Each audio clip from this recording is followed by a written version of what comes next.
Hello बच्चों।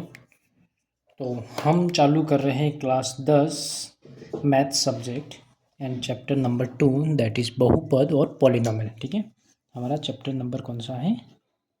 2। Chapter का नाम है पॉलिनोमियल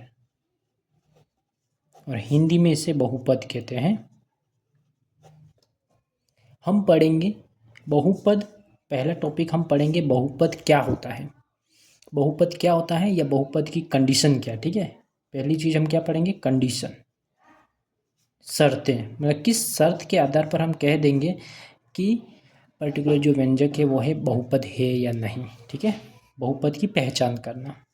दूसरी चीज़ में हम क्या पढ़ेंगे? दूसरी चीज़ में हम पढ़ेंगे बहुपद के प्रकार,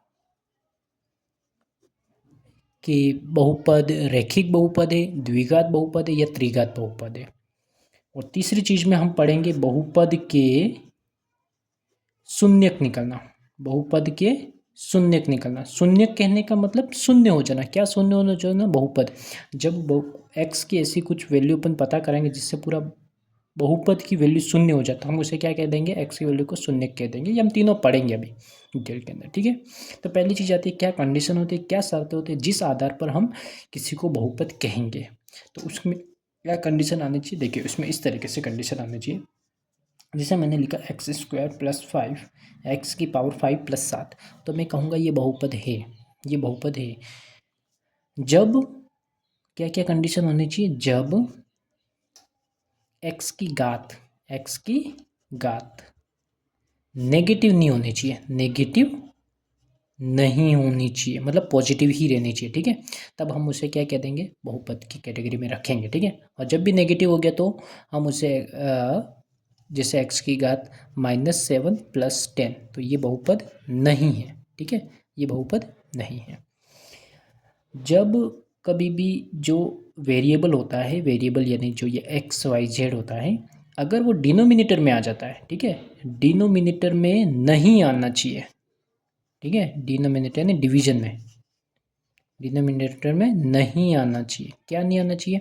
जैसे किसी ने लिखा 1/x² 2 + 7, तो यहाँ पे ये जो वेरिएबल है, वेरिएबल मतलब जो एक्स वाई जेड होते हैं, वो अभी ये भी किस में आ रहा है? अभी ये किस में आ रहा है? अभी ये डिनोमिनेटर में आ गया है, तो हम कहेंगे ये बहुपद नहीं है। समझ में आ गया? ये दो चीज़ें, और ये दो चीज़ें हमें ध्यान रखना जो बहुपद नहीं होगा। अच्छा, अब मैं तुम्हें अब उदाहरण के हिसाब से तुम्हें बताता जाता हूँ जैसे कौन कौन से बहुपद होंगे और नहीं होंगे। किसी ने लिख दिया एक्स की घात 3, इसके आगे लिख दिया 4 - 3x + 5, तो ये बहुपद है। यस, ये बहुपद है। किसी ने लिखा एक्स की घात 2 - 4 एक्स की घात -3, क्या ये बहुपद है? ये बहुपद नहीं है। क्यों? क्योंकि एक्स की घात के आगे नेगेटिव में आ गई है। किसी ने लिखा 5x² + 3/x², ये बहुपद है? ये बहुपद नहीं है। ठीक है, ये बहुपद नहीं है, ये बहुपद है। राइट, क्या बात समझ में आ गई? अब पढ़ते हैं अपन प्रकार। अब अपन क्या पढ़ेंगे? प्रकार। प्रकार जैसे ये किस प्रकार का बहुपद है, ये किस प्रकार का बहुपद है, ये किस प्रकार का बहुपद है, ऐसे। तो इसके लिए हमें पता होना चाहिए डिग्री। क्या पता होना चाहिए इसके लिए? हमें डिग्री। डिग्री यानी एक्स की हाईएस्ट पावर, जो इसमें वेरिएबल होता है ना, जैसे इसमें वेरिएबल कौन है? एक्स है ना, यहाँ पे भी एक्स है, कहीं पर वाई होता है, कहीं पर ए होता है, बी होता है, कुछ इस तरीके से। तो जब हाईएस्ट पावर होती है, जैसे इसके अंदर अगर हम देखेंगे तो इसके अंदर एक्स की हाईएस्ट पावर, इसकी पावर कुछ नहीं है तो इसकी पावर 1 है। तो यह एक्स की हाईएस्ट पावर कितनी है? 3। एक्स की हाईएस्ट पावर यहाँ पे कितनी है? 3। तो हम इसे क्या कह देंगे? त्रिघात बहुपद। इसे हम क्या कह देंगे? त्रिघात बहुपद। ये तो बहुपद है ही नहीं, तो इसमें घात निकालने की जरूरत ही नहीं है, मतलब डिग्री निकालने की जरूरत ही नहीं है। इसमें भी डिग्री निकालने की जरूरत ही नहीं है। चलो, यहाँ मुझे बताना, मैंने यहाँ पे लिख दिया 3u + 5u² - 7। ओके, इतना, ये एक बहुपद है। ठीक है, अब इस बहुपद में वेरिएबल क्या है? u। वेरिएबल यहाँ पे क्या दिख रहा है तुम्हें? u। अब तो यहाँ पे पूछा जाए कौन से बहुपद है यहाँ पे, तो यहाँ देखिए, यहाँ u की पावर कितनी? 1 है, कुछ नहीं पावर है तो 1 होती है। इसकी घात 1 होगी, इसकी घात 2 होगी, हाईएस्ट कितनी होगी? 2। तो ये क्या हो जाएगा, इसे हम कह देंगे द्विघात। क्या कह देंगे इसे हम? द्विघात बहुपद। ठीक है, इसे हमने क्या कहा था? त्रिघात। त्रिघात के लिए कितनी त्रिघात बहुपद?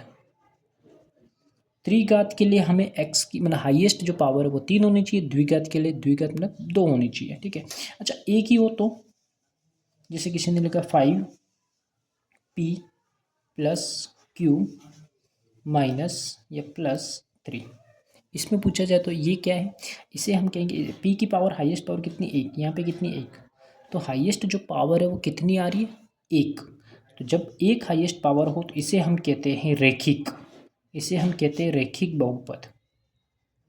हाईएस्ट पावर, अब यहाँ वेरिएबल बदल गया, एक बार वेरिएबल आपका p है, एक बार q, इसके बदलने से कुछ नहीं होता, हाईएस्ट पावर देखनी है अपने को। तो ये क्या हो जाएगा? रेखिक बहुपद।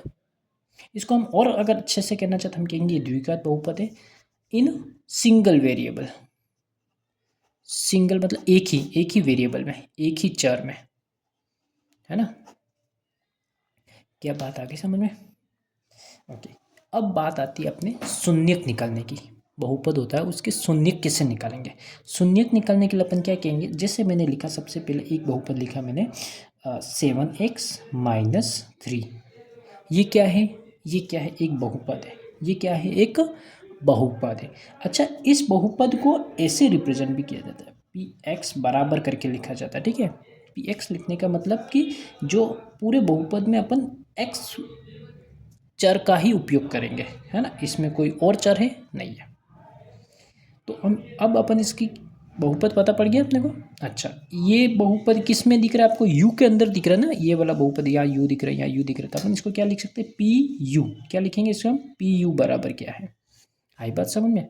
किसी ने लिखा पी जेड, इसका मतलब क्या हो गया? जेड के अंदर बहुपद। जेड के अंदर बहुपद कोई भी एक लिख सकते हैं अपन। लिखा मैंने 4z प्लस 4, ये एक बहुपद हो गया। अब अपने को क्या करना है? अपने को ये वाली चीज़ निकालनी है। ठीक है, बहुपद के शून्यक निकालना। तो ये मेरा बहुपद हो गया, इसका मेरे को क्या करना है? इसका मेरे को शून्यक निकालना है। तो शून्यक निकालने के लिए मैं क्या करूँगा? शून्यक निकालने के लिए सबसे पहले मैं ये बराबर 0 लिखूँगा। क्या? 7x-3, ये बराबर मैंने लिखा 0, ये बराबर 0 लिखा। अब ये एक समीकरण बन गया। समीकरण को मैं -3 को मैं उधर लेके जाऊँगा, तो मेरा हो जाएगा +3। यहाँ क्या बच गया? 7x। यहाँ बराबर x बराबर क्या हो जाएगा? इसी इसके साथ में गुणा में, तो यहाँ पे जाएगा ये इसके भाग के अंदर, तो 3/7। तो x की वैल्यू क्या आ गई? 3/7। x की वैल्यू 3/7 आ गई। इसका मतलब क्या? इसका मतलब ये है कि अगर मैं बहुपद के अंदर x की 3/7 वैल्यू रखता हूँ तो इस पूरे बहुपद की वैल्यू क्या आ जाएगी? शून्य हो जाएगी, इसलिए इसे शून्यक कहते हैं।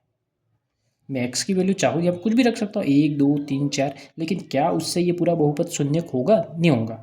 तो जिस x की वैल्यू पर अगर ये पूरा बहुपद शून्य हो जा रहा है तो उसे हम क्या कहेंगे? शून्यक। जैसे मैं भी यहाँ पे रख के देखता हूँ, ठीक है, शून्यक हो रहा कि नहीं हो रहा है। तो 7 x की जगह रखा मैंने 3/7 -3, ये तो इस 7 से ये 7 कट जाएगा। यहाँ पे क्या बच गया? 3 अकेला बच गया, 3 ही बचा यहाँ पे, ये माइनस ये 3, तो 3 - 3 करेंगे तो 0 वैल्यू आ गई।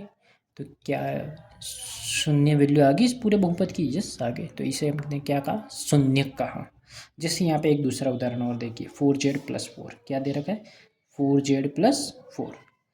इसके शून्यक निकलने क्या करना? सबसे पहले हमें करना है सर, इसको हमको बराबर में 0 रखना है। फिर ये समीकरण बन गया, इसको सिंपल सॉल्व करते हैं। वेरिएबल को एक तरफ रख दो और ये जो कांस्टेंट है, जो नंबर है, उसको दूसरी तरफ। तो इस 4 को मैं इधर लेके आऊँगा तो -4 बन जाएगा। यहाँ पे ये 4z रहेगा। अब अपने को पता पड़ रहा है 4 इस z के साथ में गुणा हो रहा है। जब गुणा हो रहा है तो इधर जाता है तो ये भाग में चला जाता है। ये z बराबर ये आ गया, और इस 4 से 4 के पारे में काट दिया अपने, 1/1 आ गया। और 1/1 का वैल्यू कितनी होती है? 1 ही होती है, और आगे माइनस, इस वजह से ये माइनस आ गया। तो यहाँ पर z की वैल्यू क्या आ गई? -1। ये तुम्हारा होमवर्क है कि z की वैल्यू -1 को इसमें रखना है, और क्या इसकी वैल्यू 0 आ रही है या नहीं आ रही है। 0 आएगी ही आएगी, अब करके देखिएगा। और जब 0 आ जाती है तो हम इसे क्या कहेंगे? शून्यक। तो हमें पूछा जाए 4z + 4 का शून्यक निकालिए, तो इसका शून्यक क्या हो जाएगा? z -1। z बराबर -1, यानी क्या हो जाएगा? -1 इसका शून्यक है। ओके, थैंक यू बच्चों।